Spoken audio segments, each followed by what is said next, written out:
This video will first catch you up with some stuff I've been working on off camera here in the Drylands, including some animals finding their way back to the zoo. And after I'll also be building a little bit on camera. All of this will more or less finish up the little Wild West area I've been working on since the release of the Barnyard Animal Pack. The last video I did from the Drylands was for building this armadillo habitat behind the train station. Since then, the Axolotl Conservation Center has been placed back in the zoo, now with a slightly updated design. I haven't touched the inside of the building much, even though it could benefit from a bit more detailing perhaps. The building is now placed above the peccary habitat, as a part of the less thematic part of the North American area. Then I've been working a lot on the landscape around the train tracks, adding in lots of rocks and foliage, as well as this little display. But I still got some corners left to do. If you've seen my recent open plains tutorial, you might have seen some of this already, but I've moved Bison into a large open area for the train to ride past. But there's also a bit of work left to do here.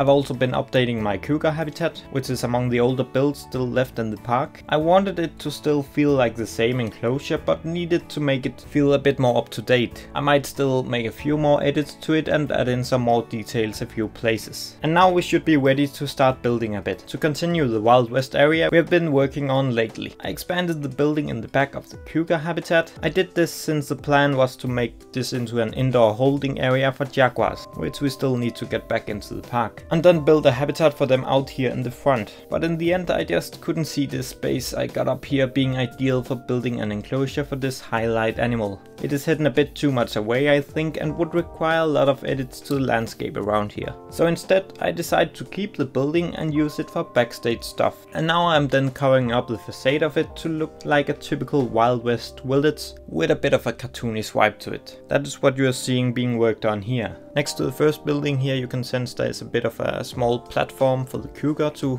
go up to, just to give a bit of a fun view for the guests. It also means the cougar got a nice place to go up and look over the landscape. In total there's going to be 4 of these facades, and they'll each get a sign so you can see what they are indicating to be. Only one of them will end up being used as a guest facility, but we'll return to that one. The other ones are more just implied buildings, but in reality what is behind them is something completely different. It will just be like staff areas and so. And each of these buildings are going to be made of different materials and with some different colors to make them appear like they're not all been built at the same time and they have been put up by different people with whatever materials they might have available, but still with a few elements that tie them a bit together. So now the first building here, which ended up being the bank, is done, and then we'll move on to the next 2 facades in a moment. These will be a bit smaller and I'll not keep in as much footage from these, since it's more or less just the same process again. We're going to end up with a bit of space here in between these facades, and I wasn't totally sure what I wanted to use this for. My first idea was actually to put in a small skunk habitat here, and that could probably also have been fun, but I felt like I needed some more guest areas around this part of the zoo, or just in the zoo in general. So I decided to add in a restaurant here, which will be placed inside of the last of these 4 facades. And that last one is going to be the saloon, so it's quite fitting to put the restaurant in there, of course. And then in this little areas here in the front we'll have some of the restaurant tables. But all of this I first added in after I finished all of these, since I opened up the game again the day after finishing these and felt like I must do something and at least make one of them usable by guests. So these 2 small buildings ended up being a store and being a sheriff office, or whatever to call this. I did end up playing a bit around with the colors on them later, so you might notice that they sometimes end up with a bit of a different appearance. Now we're working on the last and the biggest one of the buildings, which as mentioned will be the saloon, and this for sure turned out to be the best one of them, and overall I just also like the color scheme of this one better and kind of regret not making them all like this, but then again it's nice to have each of them being a unique style. It gets a bit more authentic like this, and it adds a bit more of color to this whole area, since this last building is also a bit in the same color scheme as the landscape around the whole zoo more or less. Since I turned this into a building you can enter afterwards, I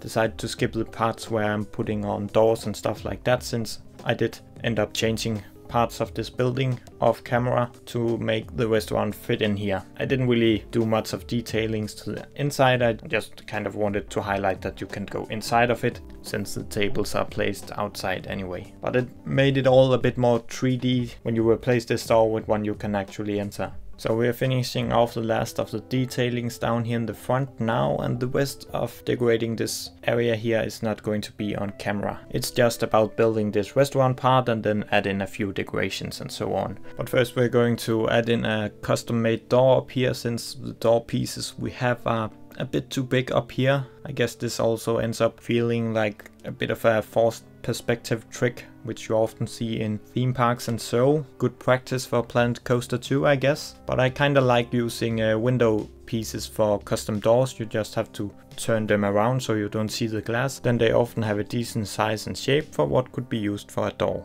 In a moment we'll stop building on these facades and then I'll finish this part off camera. Instead we'll move on to moving a habitat I made not so long ago. Back in May I released a video for a Wild West themed donkey habitat with a gold mine that featured a few exhibit species. You can of course still go and watch that video. While working on this area I felt like it would make more sense to move the donkeys up here to keep the Wild West area a bit more compact up in this part of the zoo. Luckily I saved this habitat as a blueprint, so this was quite easy to do.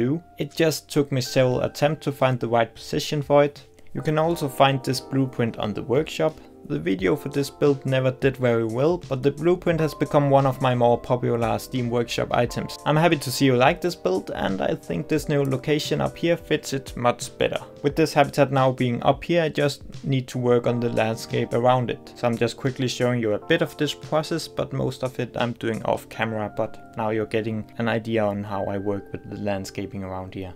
And moving this donkey habitat also means I have now freed some space, and this space is easier to tie into the less thematic part of the North American area. This means I now got a spot where I can build the Jaguar habitat, since we want to tell the story about the Jaguars' connection to the North American desert. So I have now removed the donkeys and the exhibit boxes from this location. I just kept a bit of the landscaping up here in case I can still find use of it. So that was all I got to show you today. I now need to continue with the remaining area around the train tracks and finish up the Bison plains. And then I need to finally build that Jaguar habitat. Make sure to subscribe to the channel to not miss out on that. If I find a good spot for the skunks along the way, they might also find their way back into the park. But I'm not sure about that yet. Completing this whole North American area finally seemed to be within reach. Unless the next DLC ends up bringing some more animals I need to find place for. Thank you for stopping by today, and don't forget to leave the video a like if you enjoyed it. And I hope you want to check out some more of my videos.